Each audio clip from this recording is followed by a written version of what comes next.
काव्य धारा चैनल में आप सबका स्वागत है। कुछ भोजपुरी शायरी सुना रहे हैं, सुनिए।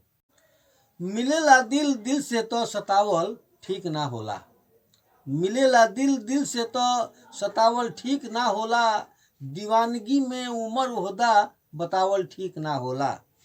मिलेला दिल दिल से तो सतावल ठीक ना होला, दीवानगी में उम्र होदा बतावल ठीक ना होला।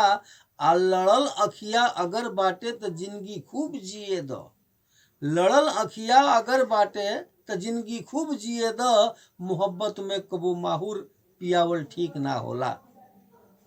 अगला शायरी बा कि बात बीतल जमन बा उजर जाए दो, बात बीतल जमन बा उजर जाए दो, प्यार में हद से आगे गुजर जाए दो। बात बीतल जमन बा उजर जाए दो, प्यार में हद से ज्यादा गुजर जाए दो। आज डूब के मरे के बा मनवा हमर, दिल के दरिया में अपना उतर जाए दो।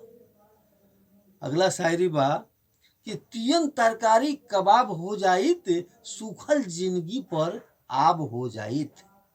तियन तरकारी कबाब हो जाइत, सूखल जिंदगी पर आब हो जाइत। आ तू अपना हथवा से अगर छू दे तू तो सादा पानी शराब हो जाइत।